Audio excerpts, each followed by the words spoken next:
Getting ready for another chapter. OPERA 1-4. Wrong folder. Phantom, open, okay. Okay. Take a drink real quick. This is a shorter one, I think.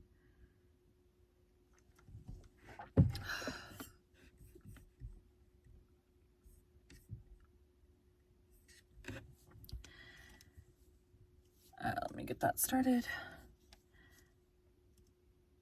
Today we'll be continuing The Phantom of the Opera by Gaston Leroux.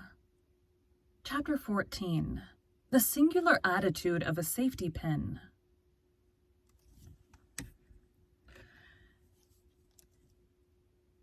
Behind the curtain, there was an indescribable crowd.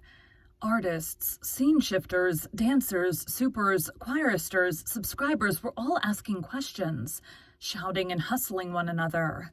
What became of her? She's run away. With the Viscount de Chagny, of course. No, with the Count. Ah, here's Carlotta. Carlotta did the trick. No, it was the ghost. And a few laughed, especially as a careful examination of the trapdoors and boards had put the idea of an accident out of the question. Amid this noisy throng, 3 men stood talking in a low voice and with despairing gestures.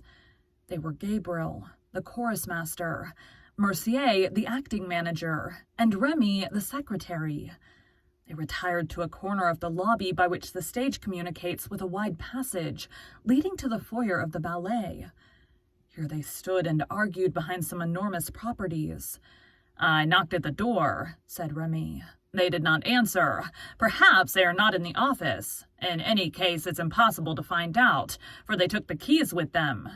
They were obviously the managers, who had given orders during the last entr'acte that they were not to be disturbed on any pretext whatever. They were not into anybody. "All the same," exclaimed Gabriel, "a singer isn't run away with from the middle of the stage every day." "Did you shout that to them?" asked Mercier impatiently. "I'll go back again," said Remy, and disappeared at a run. Thereupon the stage manager arrived. "Well, Monsieur Mercier, are you coming? What are you two doing here? You're wanted, Mr. Acting Manager." "I refuse to know or to do anything before the commissary arrives," declared Mercier. "I've sent for Mifroid. We shall see when he comes. And I tell you that you ought to go down to the organ at once. Not before the commissary comes. I've been down to the organ myself already." "Ah? And what did you see?" "Well, I saw nobody. Do you hear? Nobody. What do you want me to do down there for?" I don't know what sick means, SIC. "What do you want me to do down there for sick?" "You're right," said the stage manager frantically, pushing his hands through his rebellious hair.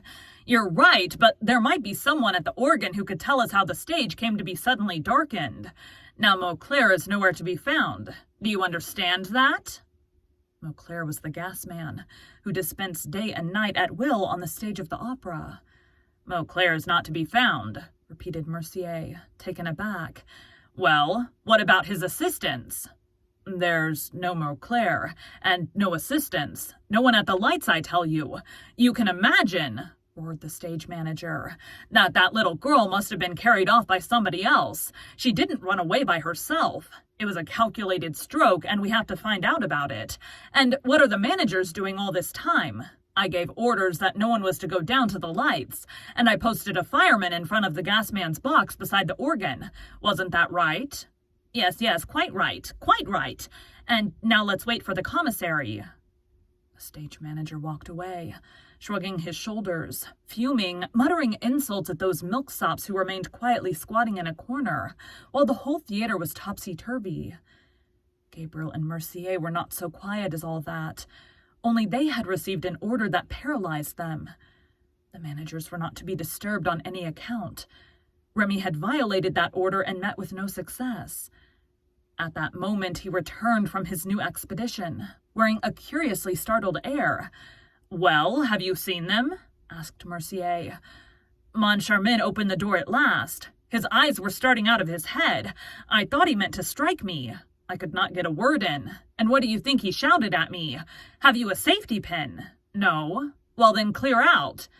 I tried to tell him that an unheard of thing had happened on the stage, but he roared, "A safety pin! Get me a safety pin at once!" A boy heard him. He was bellowing like a bull, ran up with the safety pin and gave it to him, whereupon Moncharmin slammed the door in my face, and there you are. And couldn't you have said Christine Daae? I should have liked to see... Hold on just a second. I just noticed I've got like 8 text messages. Let me see what this is.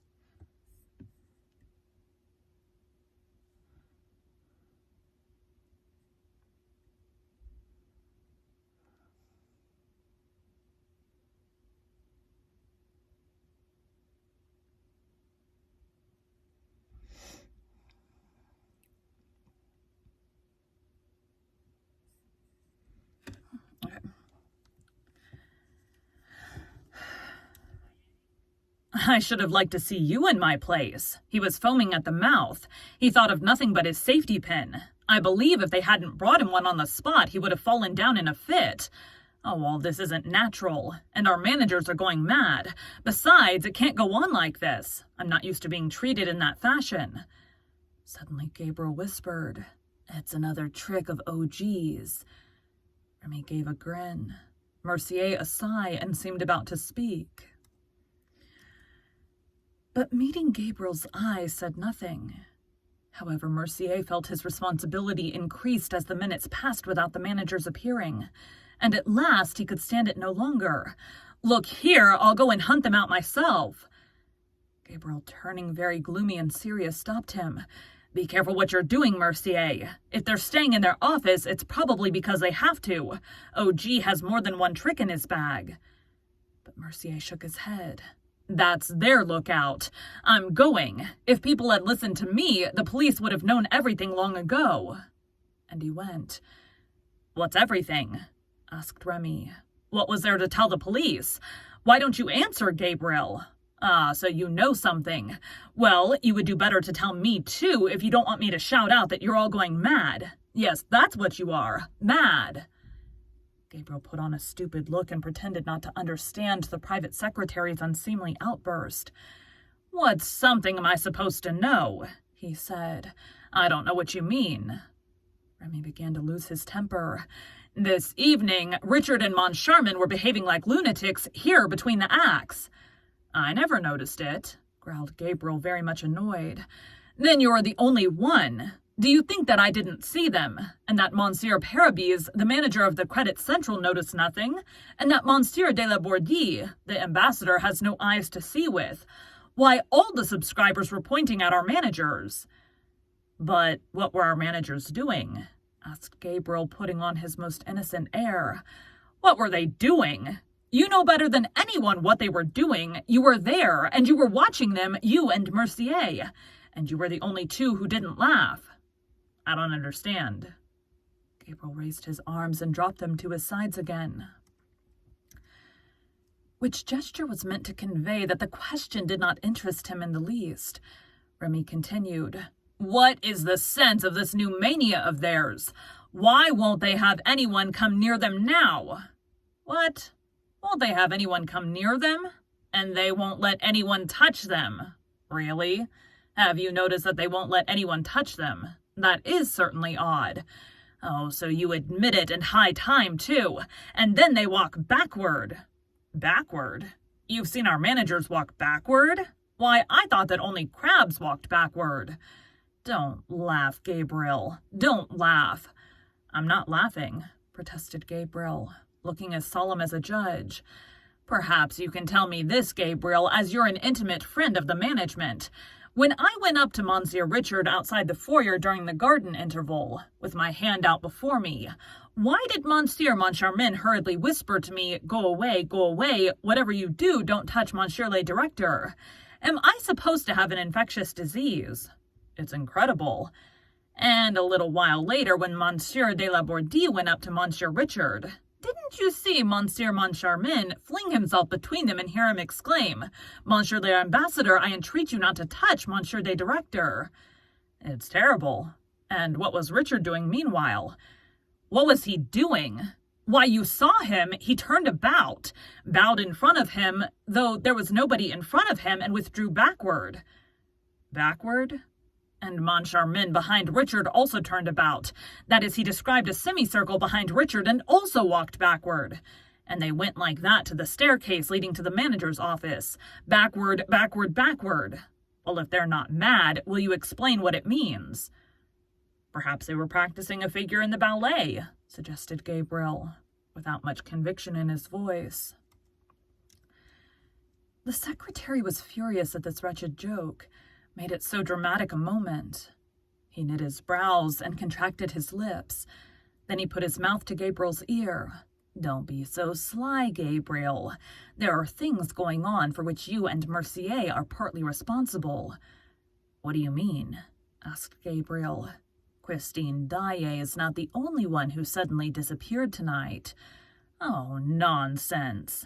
There's no nonsense about it. Perhaps you can tell me why, when Mother Giry came down to the foyer just now, Mercier took her by the hand and hurried her away with him. Really? Said Gabriel. I never saw it. You did see it, Gabriel, for you went with Mercier and Mother Giry to Mercier's office. Since then, you and Mercier have been seen, but no one has seen Mother Giry. Do you think we've eaten her?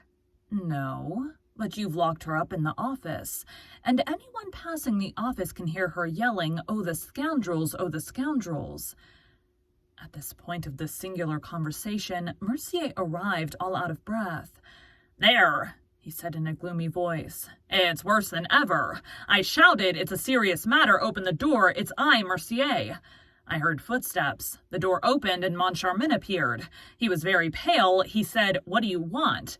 I answered, someone has run away with Christine Daae. What do you think he said? And a good job, too. And he shut the door after putting this in my hand. Mercier opened his hand. Remy and Gabriel looked. The safety pin, cried Remy. Strange, strange, muttered Gabriel, who could not help shivering. Suddenly a voice made them all three turn round. I beg your pardon, gentlemen. Could you tell me where Christine Daae is? In spite of the seriousness of the circumstances, the absurdity of the question would have made them roar with laughter if they had not caught sight of a face so sorrow-stricken that they were at once seized with pity. It was the Viscount Raoul de Chagny.